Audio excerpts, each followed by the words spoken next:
Salam kerahiman. Hari ini 1 Maret.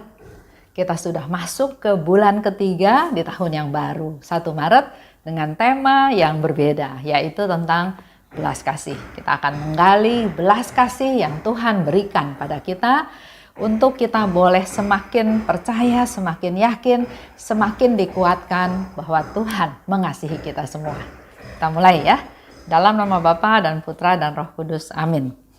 1 Maret kita akan baca dari 718 dan 730. 718. Sesudah komuni kudus, aku mendengar kata-kata ini.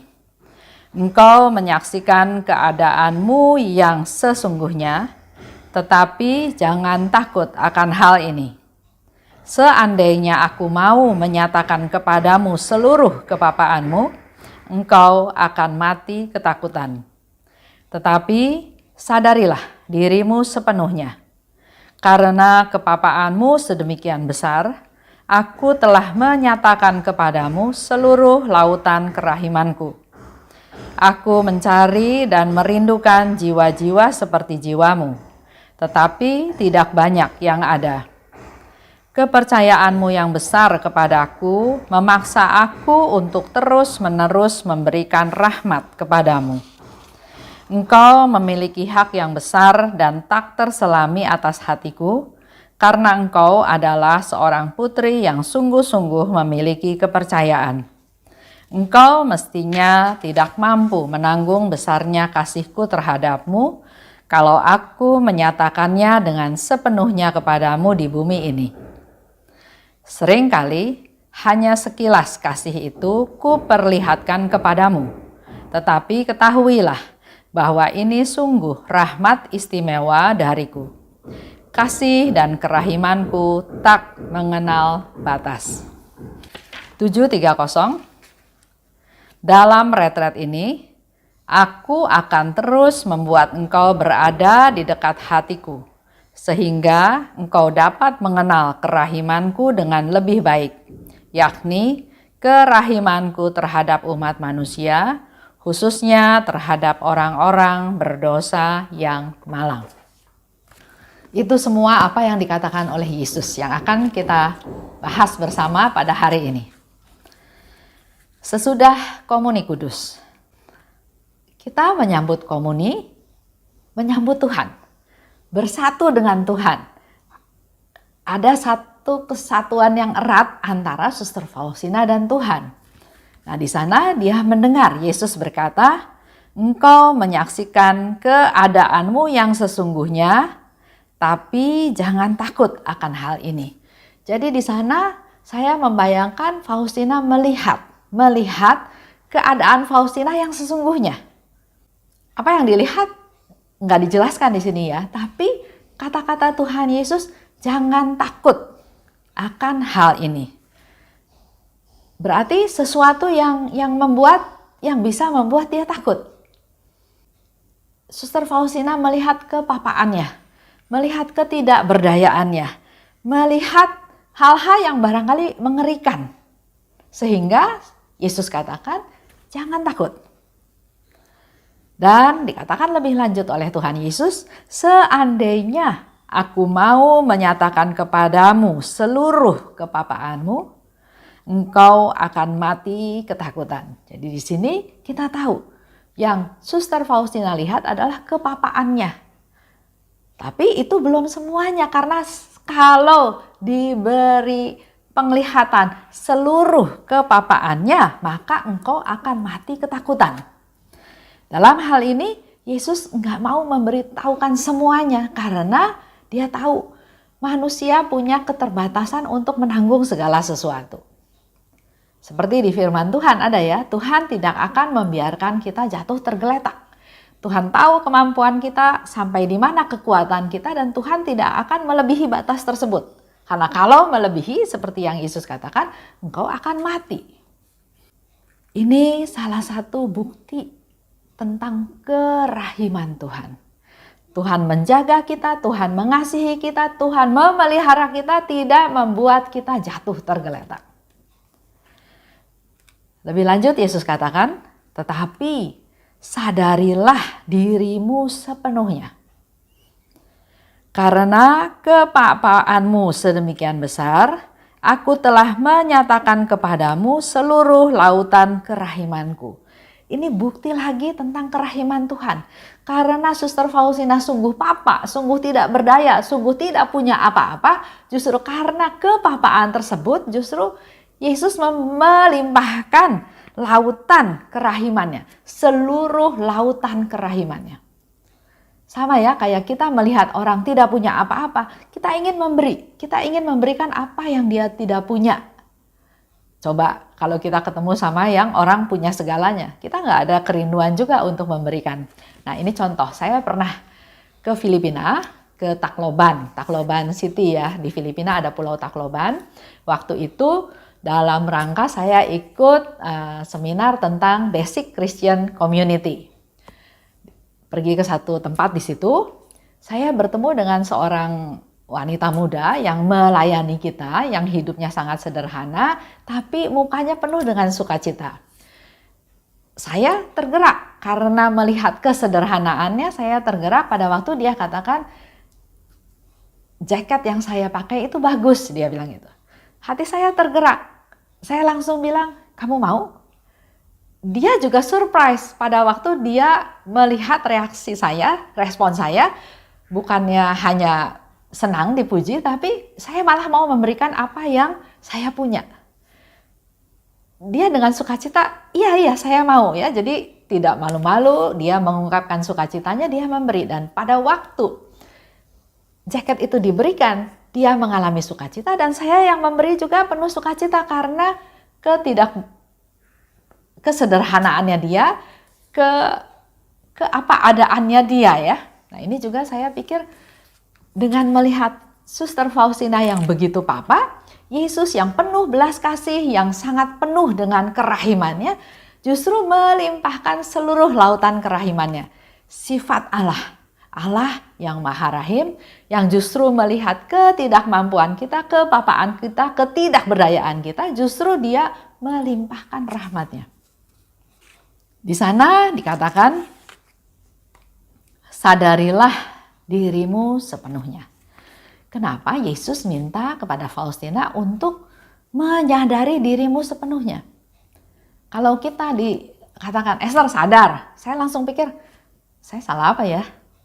Apa yang saya lakukan? Seolah-olah saya nggak sadar. Tapi dalam hal ini, waktu Yesus katakan kepada Suster Faustina, sadarilah dirimu sepenuhnya. Jadi jangan hanya melihat fisik, melihat tampilan dunia, tapi Yesus mau kita melihat lebih jauh daripada hal tersebut.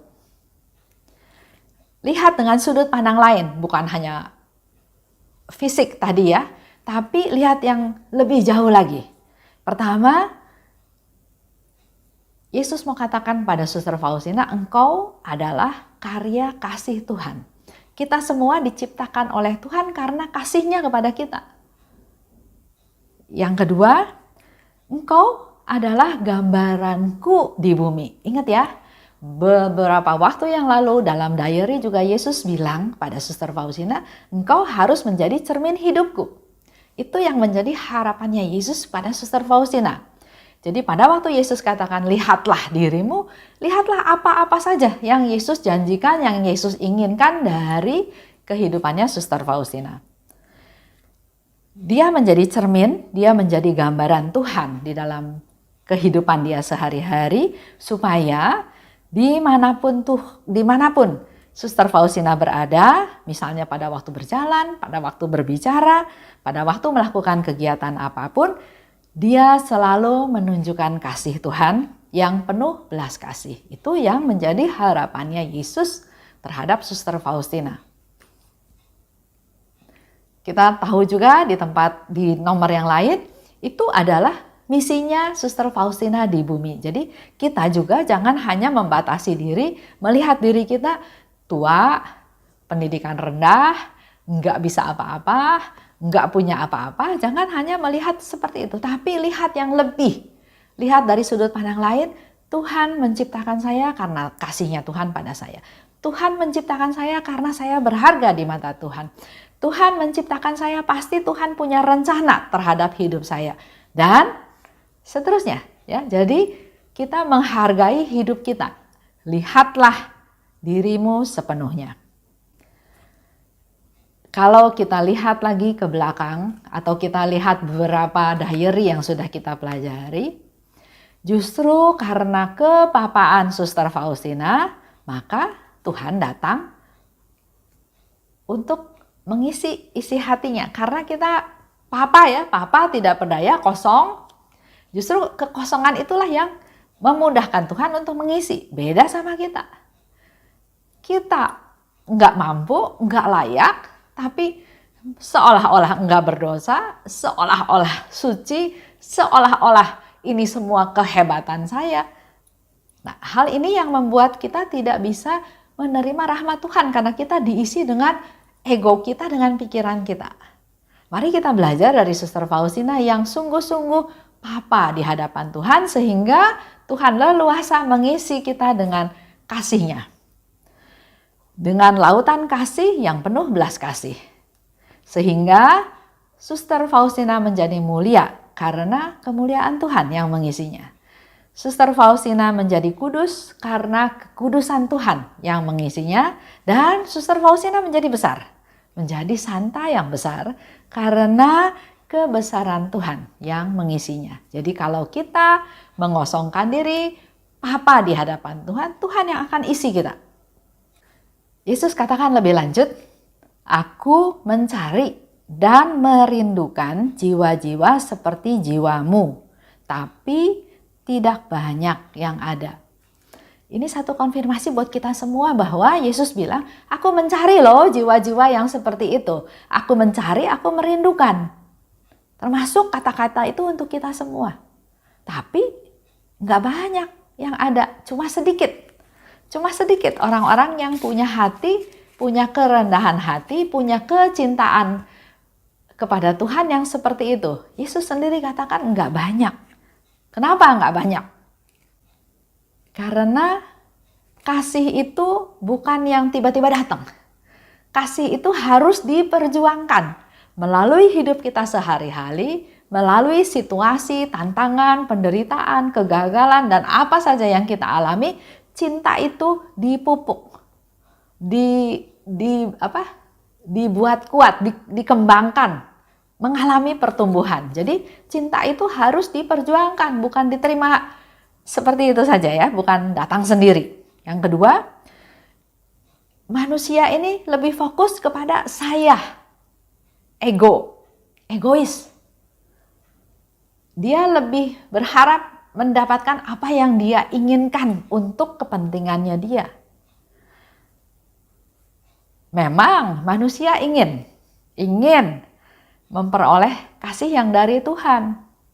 Siapa yang nggak mau? Saya juga mau ya, contohnya ya. Tapi males untuk menempuh kasih sejati tersebut. Begitu mengalami sedikit masalah, bukannya berjuang, bukannya berusaha tekun mengatasi, langsung komplain, Tuhan kok saya dapat masalah ya. Jadi ingin memperoleh kasih-Nya Tuhan, tapi males, nggak mau mengalami proses untuk mengalami kasih sejati tersebut.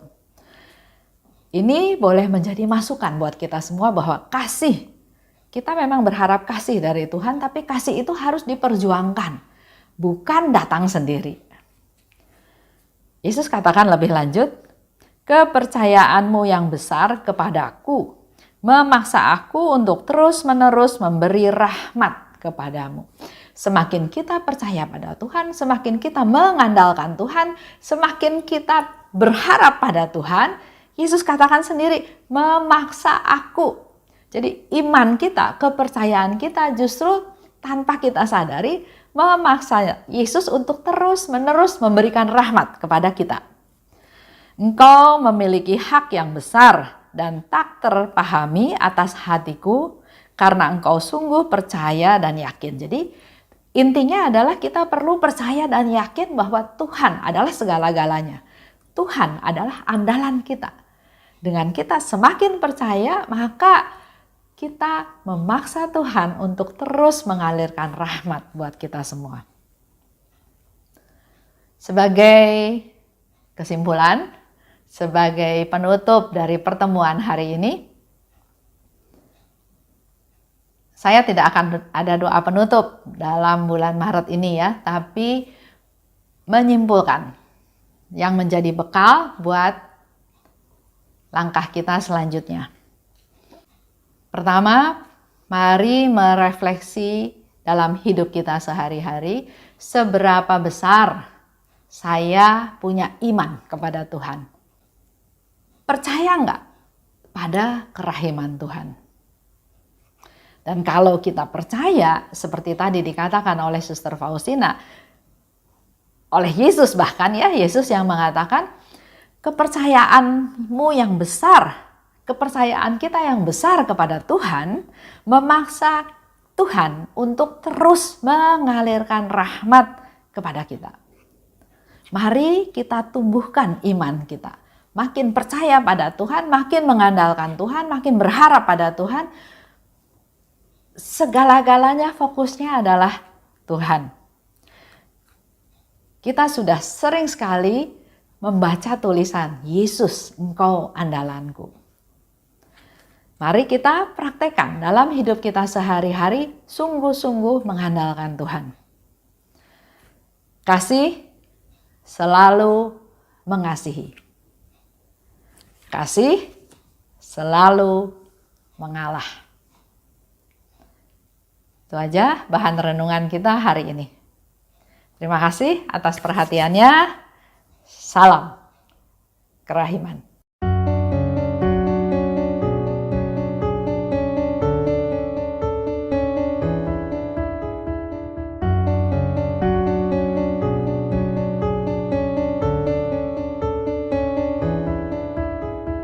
Mengapa engkau membiarkan banyak dosa dan kejahatan? Mengapa engkau tidak menghukumnya? Ternyata engkau masih memberi kesempatan. Dia memperpanjang masa kerahiman. Celakalah mereka yang tak menyadari.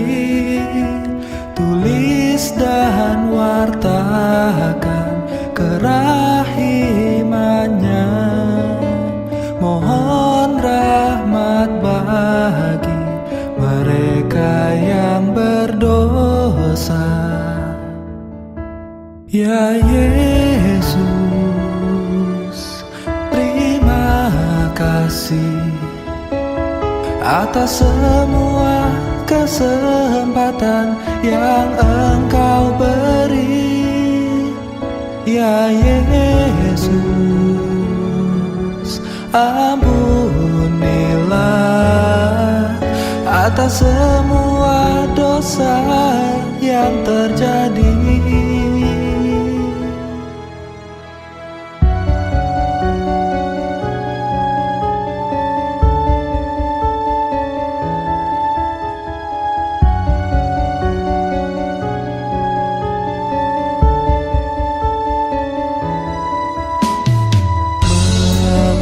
Mengapa engkau membiarkan banyak dosa dan kejahatan? Mengapa engkau tidak menghukumnya? Ternyata engkau masih memberi kesempatan.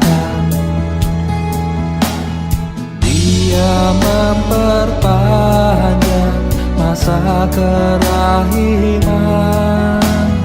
Celakalah mereka yang tak menyadari. Tulis dan wartakan kerahimannya. Mohon rahmat mereka yang berdosa. Ya Yesus, terima kasih atas semua kesempatan yang Engkau beri. Ya Yesus, ampunilah atas semua dosa yang terjadi. Ya Yesus, terima kasih atas semua kesempatan yang Engkau beri. Ya Yesus, ampunilah atas semua dosa yang terjadi.